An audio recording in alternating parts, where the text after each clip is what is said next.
شريك له وأشهد أن محمدا عبده ورسوله لا نبي بعده اللهم صل على سيدنا محمد بن عبد الله وعلى آله وأصحابه ومن tabi'ahum bi ihsanin ila yaumiddin. Jamaah salat subuh yang dirahmati Allah Subhanahu wa taala, marilah kita selalu mempersembahkan syukur kepada Allah Subhanahu wa taala yang telah melimpahkan nikmat karunia dan rahmat-Nya bagi kita semua hingga sampai dengan detik ini masih diberinya kenikmatan-kenikmatan yang tidak terhingga. Kenikmatan sempat, kenikmatan kuat, kenikmatan sehat, umur panjang, dan kenikmatan hidayah dari Allah Subhanahu wa taala. Sehingga masih mampu untuk melangkahkan kaki, sementara banyak saudara kita yang mampu tetapi tidak mau. Sehingga syukur kepada Allah bertambah lagi karena bukan hanya sehat tapi juga afiat. Salawat dan salam semoga selalu dilimpahkan pada junjungan kita Nabi Muhammad sallallahu alaihi wasallam. Jamaah subuh yang dirahmati Allah, pada pertemuan kali ini masih melanjutkan kajian surat Yasin pada paragraf ketiga setelah paragraf pertama menyampaikan tentang keajaiban Al-Quran, yang kedua tentang diutusnya Rasul-Rasul tetapi kemudian didustakan, bahkan diusir, dirajam, dibunuh. Datang lagi seorang Rasul, ditambah lagi menjadi 3, dibunuh juga. Diingatkan oleh seorang laki-laki yang datang dari ujung kota mengingatkan agar mengikuti Rasul-Rasul itu, lalu juga dibunuh. Maka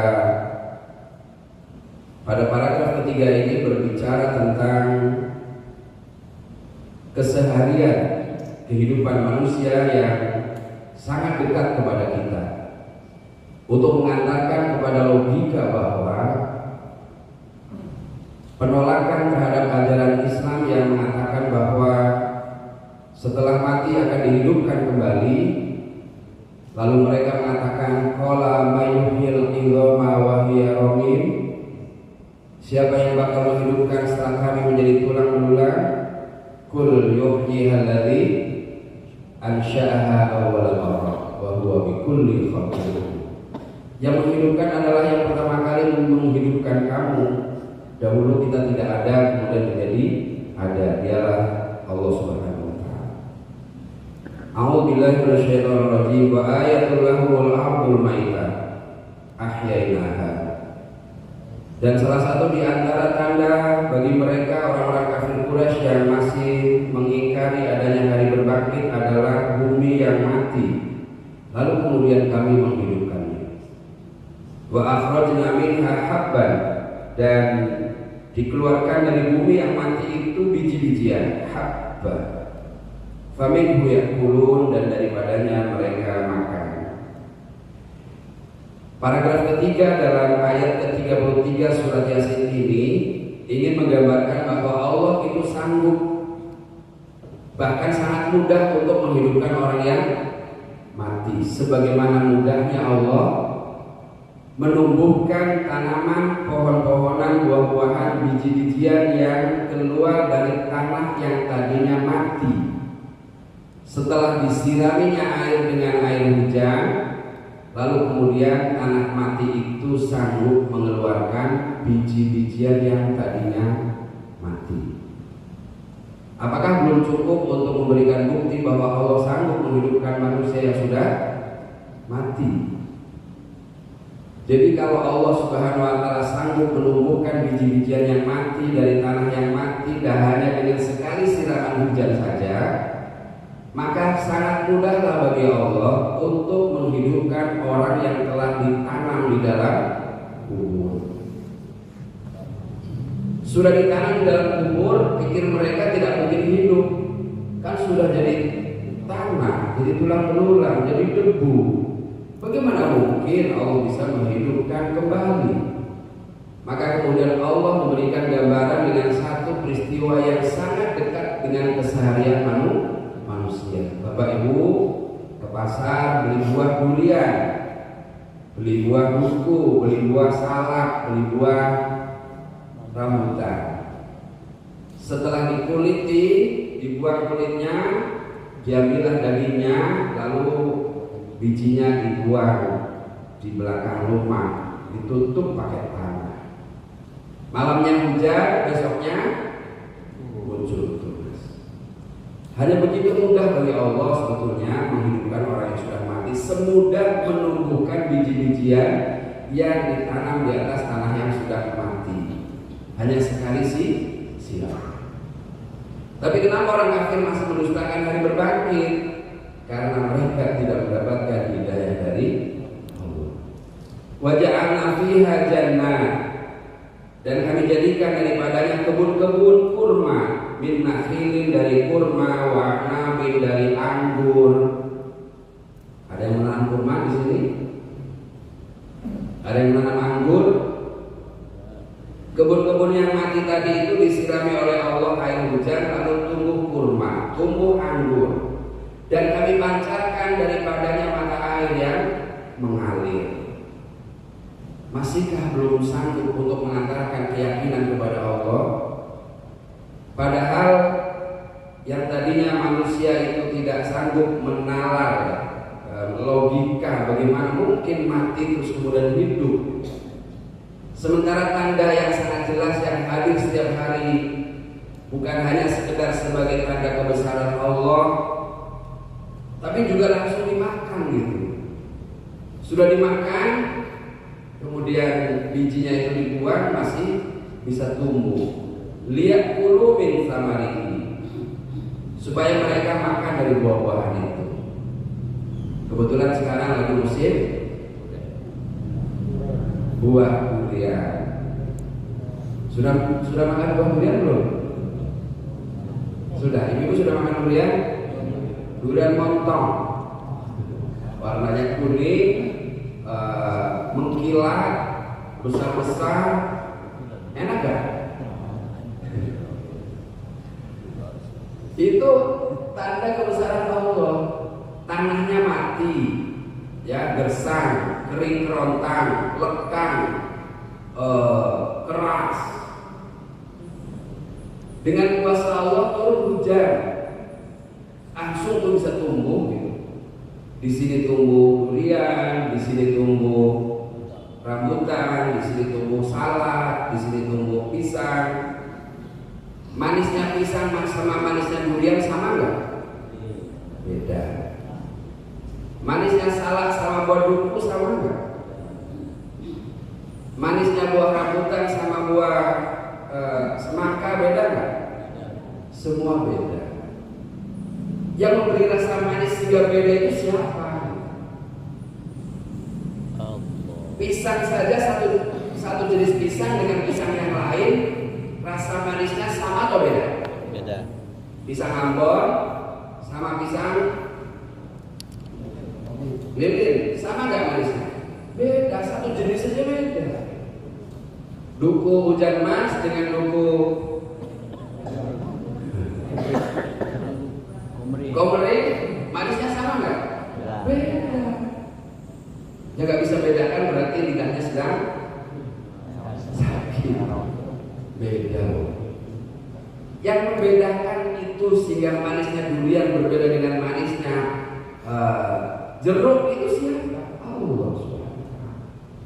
Bahkan kamu makan wa ma amilatu aydihim, dan apa yang kamu tanam oleh tangan kamu, dan apa yang tidak kamu tanam. Yang kamu tanam misalnya pisang kita tanam, rambutan kita tanam, tapi ada tanaman-tanaman yang tidak kita tanam dan tumbuh sendiri. Apa misalnya? Rumput ada buahnya nggak? Yang ada buahnya Pak, yang bisa dimakan. Ciplukan. Pernah makan ciplukan? Di pinggir sungai, di dekat pasir-pasir itu. Ini kecilnya nggak pernah balik sungai ya. Terus muncul ciplukan. Manis gak itu? Manis. Di supermarket itu mahal, itu sekilonya berapa itu? 50.000. Apa 100.000? Dan ada yang kamu olah, ada yang diolah, ada yang diolah. Yang diolah misalnya jeruk diperas kemudian menjadi jus. Kemudian ada nanas diolah kemudian menjadi salai. Pisang diolah kemudian menjadi keripik. Iya. Ubi diolah kemudian menjadi getuk. Getuk itu dibuat dari getuk asalnya soko matangan tuh karena belum ngopi. Ibu udah nyetir kopi belum? Afala yashkurun. Mengapa kau gak syukur? Itu makanan, itu minuman, itu buah-buahan dari kami loh, kata Allah. Masa kamu disuruh bersujud gak mau, suruh ke masjid gak mau, suruh berdoa gak mau, suruh puasa enggak, suruh ibadah orang gelem. Terus maunya apa kamu ini? Afala yashkurun. Mengapa kamu tidak bersyukur? Ini pertanyaan yang harus dijawab atau direnungkan? Renungkan. Ini pertanyaannya harus dijawab atau enggak harus dijawab? Bukan pertanyaan untuk dijawab, tapi direnungkan. Seperti anak-anak, kenapa kamu durhaka sama orang tua? Nah, itu maksudnya jangan durhaka ya, kan gitu maksudnya kan? Allah juga begitu. Kenapa kamu nggak bersyukur? Maksudnya bersyukur ya, sudah diberikan begitu banyak nih nikmat. Sebentar lagi Bapak Ibu nanti pulang ke rumah, disiapkan nasi. Nasi yang di piring itu tiba-tiba datang atau prosesnya panjang? Panjang. Dibuka dulu lahan, dijadikan sawah, diairi pakai irigasi, dicangkul, disiapkan bibitnya, ditanam. Apa bisa langsung dimakan? Nunggu berapa lama? 3 bulan 10 hari. Disiangi, dipupuk, dikasih apa? Vitamin. Supaya tidak diserang hama, diracun hama. Sudah gitu diracun tikus, karena diserang tikus juga. Lalu kemudian sudah 4 bulan, 3 bulan menguning, kemudian Bapak Ibu panen. Apa sudah dipanen langsung bisa dimakan? Diapain lagi? Dijemur. Sudah kering? Digiling. Sudah digiling bisa langsung dimakan? Belum. Masih panjang perjalanan itu. Bawalah ke toko, ke rumah kita beli. Sudah dibawa ke rumah langsung bisa dimakan? Dinyalakan dulu air pam, dicuci pamnya. Sekarang lagi mati. Nah sekarang hidup nih, pas hidup dicuci, langsung bisa dimakan? Enggak, nyalakan dulu gas, cetek, nah sudah, atau colokin ke listrik, langsung bisa dimakan? Belum, nunggu masak. Sudah masak taruh di piring, bisa dimakan? Nunggu mancing dulu, nangkep ikan di sungai, dapatlah ikan bau, dapatlah ikan seluang, langsung dimakan? Digoreng. Sudah ada ikan langsung dimakan? Ibu-ibu nyiapkan sambal, beli sayuran. Nah, terhidang seperti itu bukan tiba-tiba. Prosesnya panjang, begitu banyak orang yang terlibat. Berapa orang yang membuat bendungan di mana itu Pak? Di Blitar, zaman Pak Harto. Berapa orang yang bekerja mencangkul sawah?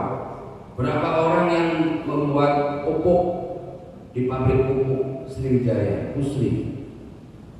Begitu banyak orang yang terlibat, Bapak Ibu sekalian. Apa kamu tidak terima kasih dengan orang-orang itu? Afala yashkurun. Apakah kamu tidak bersyukur? Jadi semua yang disampaikan ini bukan cuma sekedar bukti kuasa Allah, tapi juga langsung bisa kamu makan, bisa kamu rasakan. Ayat selanjutnya 36. Subhanalladzi khalaqal azwaja kullaha. Maha suci Allah yang telah menciptakan berpasang-pasangan semuanya. Semua berpasangan. Ada tinggi, ada rendah, ada cantik, ada daratan, ada lautan, ada langit, ada bumi, ada timur, ada barat, ada matahari, ada berpasangan semuanya. Mimma tumbitul ardu, dari yang tumbuh dari bumi.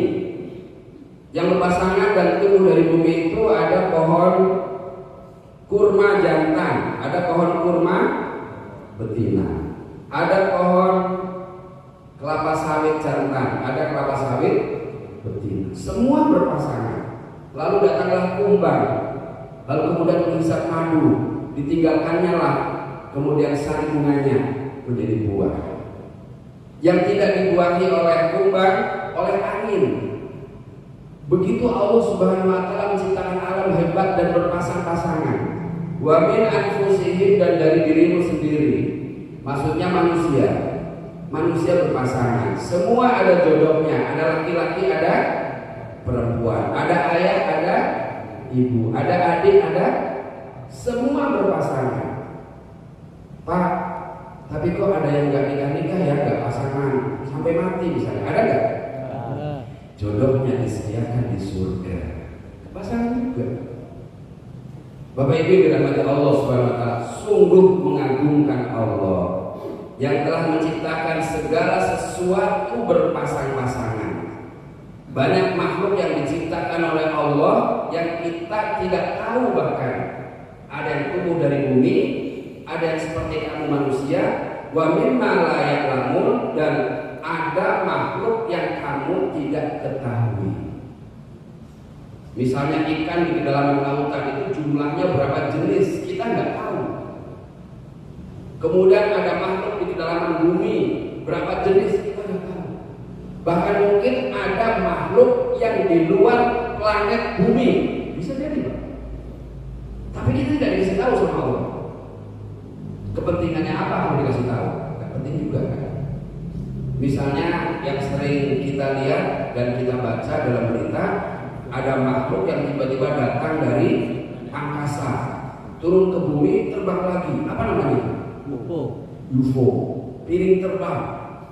Makhluk apa itu? Wa mimma la ya'lamun, dan yang tidak kamu ketahui. Berpasangan juga. Jadi jangan dikira makhluk itu cuma kita, enggak, masih banyak yang lain yang tidak kita tahu. Banyak di planet-planet lain mungkin ada makhluk-makhluk yang jenisnya mungkin sebesar-besar dinosaurus gitu ya, kita nggak tahu juga. Alien. Pernah lihat film Alien? Itu nyata atau cuma karangan? Kira-kira? Dia bisa nyata, bisa karangan, disebutkan di sini, dan yang kamu tidak tahu. Bisa jadi yang kita tahu lebih sedikit daripada yang kita tidak tahu. Allah berbeda dengan semua wujud. Allah berbeda dengan semua makhluk. Sebab semua makhluk berpasangan, tapi Allah tidak berpasangan. Lam yalid wa lam yulad. Kalau semua di alam semesta ini berpasangan, ada satu yang tidak berpasangan. Siapa? Allah. Karena Allah itu Maha Ahad, Maha Esa, tidak mungkin berpasangan. Maka diawali dengan kalimat Subhanalladzi khalaqal azwaja kullaha. Semua berpasangan, tidak ada yang tidak berpasangan kecuali Allah Sang Pencipta. Nah, jamaah sekalian yang dirahmati Allah Subhanahu wa taala, paragraf ketiga ini ingin mendekatkan pemahaman bahwa hai manusia, kenapa masih ingkar pada Allah? Hai manusia, kenapa masih juga belum yakin bahwa akan ada hari berbangkit? Sementara semua bukti-bukti kebangkitan itu sudah Allah berikan kepada kalian. Turunnya hujan, tumbuhnya biji-bijian, yang kalian makan dari buah-buahan itu, masa masih belum juga menjadikan kita yakin akan kebangkitan? Mudah banget bagi Allah sebetulnya orang yang sudah mati, sebagaimana mudahnya Allah menumbuhkan tumbuhan dari yang mati, dari tanah yang kering, kemudian memunculkan berbagai macam buah, berbagai macam bunga, berbagai macam tanaman yang Bapak Ibu selalu lihat, yang selalu siram. Bahkan bukan itu saja, kita makan masih juga belum beriman, kira-kira gitulah ya bahasanya. Masih juga tidak mau yakin. Nah, ayat 37. Wa ayatul lahumul lailu naslahu minhun nahar fa idza hum mublimun. Dan salah satu tanda untuk mereka ialah malam. Baru saja kita berada di waktu malam. Kami tanggalkan siang, maka dengan serta-merta mereka pun dalam kegelapan. Tanda bagi kekuasaan Allah untuk orang yang tidak yakin kepada hari akhir adalah fenomena alam yang disebut dengan al-lail, waktu malam. Waktu malam itu adalah waktu di mana Allah Subhanahu wa taala memindahkan sinar mataharinya ke belahan bumi yang lain. Jadi sinar bumi yang lain itu diterangi, yang ditinggalkan oleh matahari menjadi gelap, yang mendapatkan sinar matahari menjadi terang. Setelah itu maka di belahan bumi yang siang kemudian disinari oleh matahari, seakan-akan bumi itu dikuliti.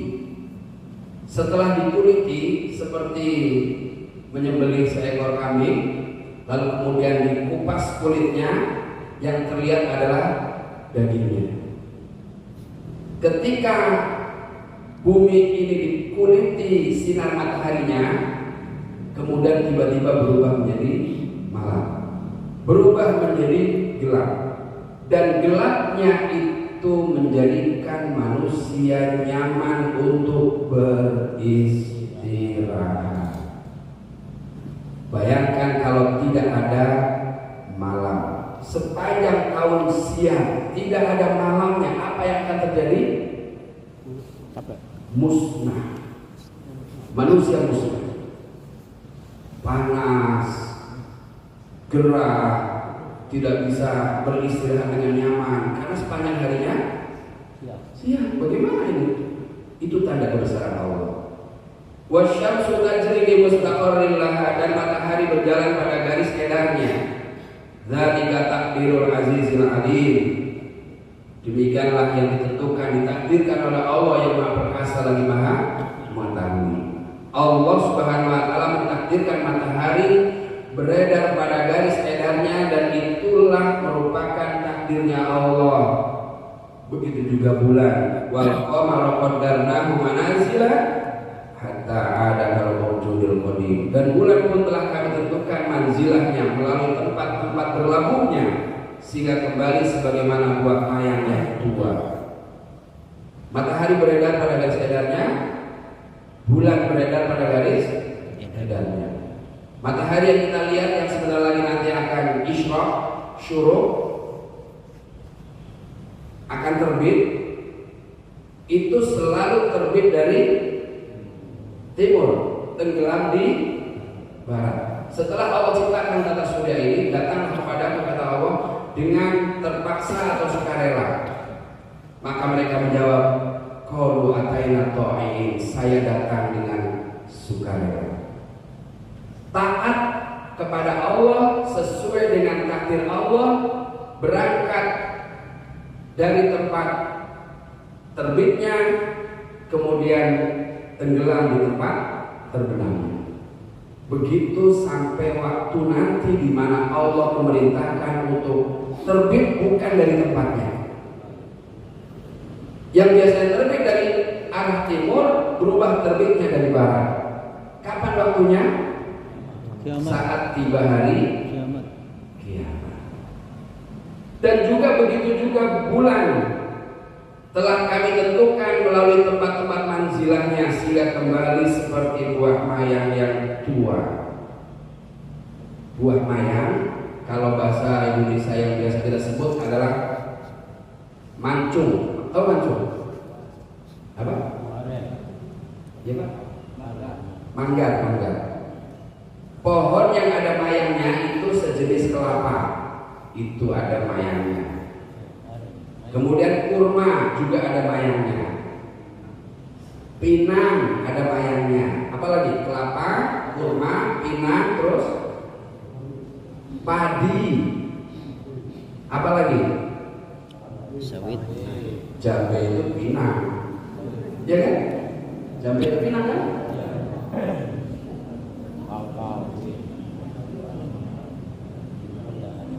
Sawit ya, sawit. Sawit ada. Nah, tandan itu Bapak Ibu setelah keluar isinya nanti dia akan belah seperti bulan. Jadi gambaran hidup manusia itu begitu. Awalnya tidak ada, kemudian ada tapi masih kecil sekali. Tanggal 1 itu kecil, tanggal 2 lebih besar, tanggal 3 besar lagi, 4 lebih besar lagi, 5 besar lagi, 6 lebih besar, 10 sangat besar, puncaknya tanggal 14-15 malam ini 13. Saksikan bahwa bulan nanti malam itu mendekati purnama. Karena hari ini tanggal 13. 13 apa? 13 apa? Saban. Kok Syaban? Jumadil Akhir. Jumadil Akhir tanggal 15. Rojab baru Syaban. Berarti puasa kurang 2,5 bulan lagi. Karena ini sekarang sudah tanggal setengahnya Jumadil Akhir. 2 bulan setengah lagi. Jadi tinggal 75 hari lagi. Manusia digambarkan oleh Allah juga seperti buah mayang. Tadinya nggak ada, muncul kecil, besar, lepas dari tangkainya, kemudian mengecil, lama-lama kecil sekali, ngeot, misut, peot, jatuh habis. Bulan begitu. Dari tanggal 29 tidak ada, 30 nggak ada, 1 muncul, 2 besar, 3 besar, 5 besar, puncaknya tanggal 15. Setelah itu mengecil sampai hilang sama sekali. Yang berasal dari bulan sabit hilang sama sekali. Muncul lagi tanggal 1. Begitu juga manusia Bapak Ibu sekalian. Dari mulai lemah, kemudian bertambah agak kuat, menjadi lebih kuat, menjadi kuat lagi, seperti susunan jari-jari tangan. Ini seperti jari tangan yang baru lahir, seperti usia lahir 0 tahun sampai akil balik, seperti jari apa ini? Kelingking. Nanti tumbuh menjadi remaja. Remaja ini usia selawe. Tahu selawe? Selawe itu senang-senangnya lanang lan wedok. Usia 25 tahun menikah, ya kan? Pernah ada yang punya usia 25 tahun dan menikah? Atau belum semua masih bujang? Lalu kemudian mencapai usia keemasan seperti tanggal 15. Ini usia keemasan 30-40 itu usia keemasan di mana orang sedang kuat-kuatnya, sedang gagah-gagahnya. Usia 40 tahun. Kalau dia bekerja di perusahaan sudah jadi manajer, ya kan? Kalau dia rasul sudah diangkat menjadi nabi, tuh. Tapi tidak lama karena akan turun menjadi 50. Kalau sudah 50 badan sudah mulai banyak sekali penyakit. Ada pegel, ada encok, ada rematik, ada gula, ada jantung, ada kolesterol, ada asam urat, turun lagi. Seperti mayang, kecil hilang, seperti bulan, seperti susunan jari-jari tangan. Begitulah kehidupan. La syamsu yanbaghi laha an tudrikal qamara wal lailu sabiqun nahar wa kullun fi falakin yasbahun. Tidaklah matahari mendahului siang, tidaklah matahari mendahului bulan, dan tidak malam mendahului siang. Tiap-tiap itu berenang berjalan pada garis edarnya masing-masing. Bulan berjalan pada garis edarnya, matahari berjalan pada garis edarnya, bumi juga begitu, berjalan pada garis edarnya. Satu planet dengan planet yang lain tidak pernah saling bergesekan, bertumburan atau bertabrakan. Karena jarak satu planet dengan planet yang lain itu kata para astronom itu membutuhkan waktu 4.000 tahun perjalanan cahaya. 4.000 tahun cahaya. Jarak dari bumi ke matahari itu berapa? 6.000 miliar kilometer. Jadi tidak akan mungkin bertumburan. Matahari tidak terlalu jauh dari bumi dan juga tidak terlalu dekat. Ukurannya pas. Semua berjalan pada garis edarnya. Kalau terlalu jauh, bumi lama-lama bisa beku karena dingin, penghuninya semua musnah. Kalau terlalu dekat, bumi bisa terbakar dan semuanya juga musnah. Allah ciptakan sesuai dengan garis edarnya. Ada musim panas, ada musim dingin, ada musim hujan, ada musim gugur, ada musim semi. Semua sudah diatur oleh Allah sedemikian rupa, menunjukkan bahwa tidak berdiri, tidak semata-mata karena beredar, tetapi diedarkan oleh Allah Subhanahu wa Ta'ala. Matahari dengan sinarnya di pagi hari itu luar biasa. Bapak Ibu bisa menjemur pakaian, sore bisa kering. Bapak Ibu menanam padi terkena sinar matahari, tumbuh dengan sempurna, bisa berbuah dengan sempurna. Coba bayangkan kalau tidak ada sinar matahari. Begitu besarnya matahari, wasyamsu tajri li mustaqarrin laha. Matahari berjalan pada garis edarnya. La syamsu yanbaghi laha an tudrikal qamara wa la lailu sabiqun nahar. Maka ada sebagian manusia yang kemudian menyembah matahari. Saking hebatnya matahari, ada yang mengatakan bahwa matahari itu adalah Tuhan. Nauzubillah min. Bayangkan Bapak Ibu. Karena begitu besarnya manfaat matahari, sampai-sampai orang mengatakan bahwa matahari itu Tuhan. Agama apa itu yang menyembah matahari? Sinto. Apa Pak? Majusi nyembah api ya. Ayat ke-41. Wa ayatul lahum anna hamalna dzurriyyatahum fil fulkil mashhur. Ada lagi salah satu tanda kebesaran Allah bagi mereka, bahwasanya kami telah mengangkut zuriat mereka di dalam bahtera yang syarat muatan. Bapak Ibu, kita diperintah oleh Allah untuk mengingat bahwa dahulu kita ini telah diangkut, diselamatkan oleh Allah dalam satu perahu yang penuh dengan muatan. Perahu siapa? Nabi Nuh. Diangkut dengan perahu yang begitu sederhana, yang disebutkan di dalam Al-Quran itu apa? Dalam Al-Quran itu disebutkan dzati al-wahyi wa dusur, hanya terdiri dari susunan papan-papan yang dipaku. Sederhana kan? Apakah pakai fiber waktu itu? Sudah ada fiber? Apa sudah dibuat oleh para perancangnya pakai apa? Baja? Kan enggak? Cuma potongan-potongan kayu yang disusun dipaku tidak pakai bor yang mungkin hanya pakai apa ya? Pasak gitu ya.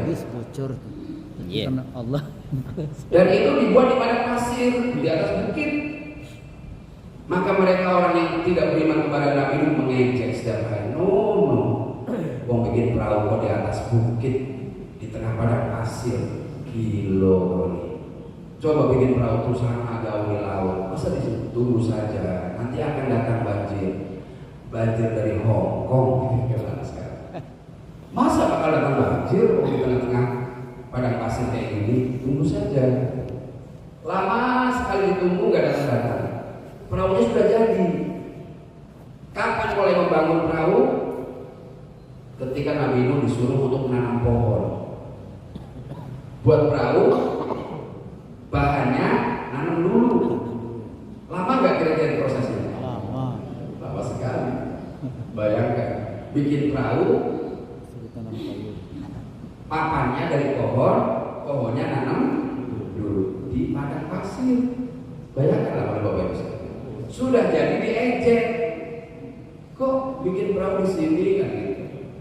Tapi nanti datanglah banjir yang besar. Bagaimana datangnya banjir itu dari mana mulainya? Dari wafaratan nur yang biasa kamu membuat perapian ditungku. Yang masaknya pakai kayu, tahu ya? Dari situ mulai timbul mata air.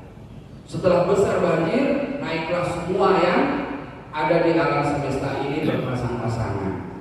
Manusianya tidak lebih dari 80 orang.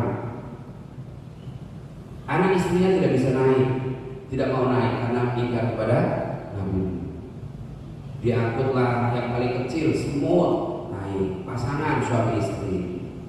Kambing, bebek naik suami istri. Gajah dimasukkan nggak? Masuk. Gajah dimasukkan sepasang. Dinosaurus gede banget itu, perahunya kecil, gimana itu? Dari telurnya ya, dinosaurus itu bertelur apa beranak? Telur, jadi ambil aja telurnya gitu ya. Terus anjing sepasang. Selama dalam perahu nggak boleh kawin. Selama dalam perahu nggak boleh kawin. Ternyata ada yang kawin, siapa? Anjing. Maka Nabi berdoa, buatlah kau anjingnya itu susah kawin. Sampai sekarang binatang yang paling heboh kalau mau kawin itu anjing. Ada di antara setiap penghuni dalam perahu itu, ternyata ada juga yang kawin, Pak. Salah satu di antara anak Nabi itu ada. Nanti keturunannya yang menjadi Ya'juj dan Ma'juj. Itu keturunan dari Nuh yang dilarang kawin di atas perahu, dia kawin. Salah satu keturunannya nanti dalam riwayat hadis itu yang jadi Ya'juj dan Ma'juj yang ada di dalam benteng, yang nanti menjalankan kiamat benteng itu akan jebol. Banyaknya makhluk Ya'juj dan Ma'juj menjelang hari kiamat itu 1:1000. Satu Ya'juj Ma'juj 1000 manusia. Salah. Satu manusia 1000 Ya'juj Ma'juj. Maka semua yang ada di alam ini nanti saat dia keluar habis dimakan. Begitu masuk ke sungai-sungai langsung kering, masuk ke laut-laut langsung kering. Saking banyaknya. Menjelang hari kiamat.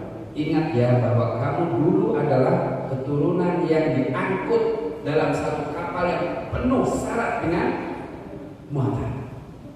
Zuriat di sini bukan anak keturunan, Pak, karena mereka belum ada keturunan kan? Kan belum ada keturunan di atas perahu itu kan nggak boleh berketurunan kan? Berarti nenek moyang, Pak. Dalam ayat yang lain, kalau zuriat yang dimaksud adalah keturunan, adalah zuriat yang dilahirkan dari kita ke bawah. Tapi kalau zuriat dalam ayat ini maksudnya adalah nenek moyang manusia yang kedua setelah Nabi Adam. Sebetulnya Bapak Ibu, kita semua ini makhluk yang ada di dunia manusia sekarang ini, penghuni bumi yang ada sekarang ini adalah makhluk dari keturunan orang-orang yang beriman. Karena yang ingkar semua sudah habis, musnah. Yang beriman saja satu perahu itu, tapi kelakuannya bermacam-macam. Wa khalaqna lahum min mislihi ma yarkabun. Dan kami ciptakan untuk mereka seperti itu pula yang mereka kendarai. Jadi ternyata Allah Subhanahu wa taala juga setelah peristiwa Nabi Nuh tidak saja menciptakan jenis kendaraan yang berupa perahu, tapi juga ada kendaraan yang sering kamu kendarai. Kalau di darat ya ada kuda, ada mobil, ada motor, ada kereta api gitu ya. Kalau yang di atas ada pesawat terbang gitu. Tetapi kendaraan yang paling banyak muatannya adalah perahu. Mau sebesar apa perahu masih bisa muat. saking besarnya, saking kuatnya, saking gagahnya, saking kokohnya, penciptanya mengatakan Tuhan pun tidak akan sanggup menghancurkan atau menenggelamkan perahu ini. Perahu apa itu? Titanic. Dalam sekejap perahu itu langsung menabrak gumpalan es dan tenggelam. Begitulah angkuhnya manusia ya. Baru bisa buat perahu saja sudah menantang Tuhan. Saking hebatnya perahu Titanic itu, tahun berapa itu dibuat? Ada ingat? Sebelum saya lahir ya. Saking hebatnya itu perahu, si pencipta perahu mengatakan Tuhan pun tidak sanggup menenggelamkan perahu ini. Langsung tuh nabrak es, langsung tenggelam, selesai. Nah, ketika Nabi Nuh mengangkut berbagai macam jenis hewan binatang ke dalam perahu itu, yang menyebabkan perahu itu tetap eksis di atas gunungan ombak sebesar gunung, yang menyebabkan selamat adalah Allah. Kamu sudah diselamatkan loh sama Allah dari perahu. Kalau Allah berkehendak perahu itu tenggelam selesai. Diganti siapa penghuninya di bumi? Tidak ada lagi. Maka kita harus sering-sering mengingat waktu kita dalam kondisi terjepit. Ada loh dulu saya peristiwa ketika saya hampir mati mau tabrakan. Kira-kira. Ada loh dulu saya waktu di tengah-tengah laut hampir saya tenggelam mati. Tiba-tiba diselamatkan oleh Allah. Disuruh mengingat-ingat waktu di mana kita dalam keadaan sangat terjepit. Ada nggak waktu begitu Bapak Ibu? Pernah mengalami nggak? Pernah.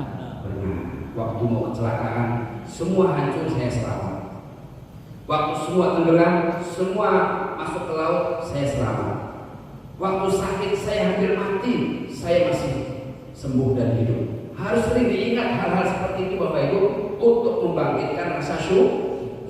Ketika mau naik perahu berdoa Bismillahirrahmanirrahim wa mursaha inna rabbi laghafurur rahim. Pada paragraf keempat ini Allah menceritakan begitu banyak kuasanya Allah untuk mengingat bahwa yang menyelamatkan manusia adalah Allah Subhanahu wa taala.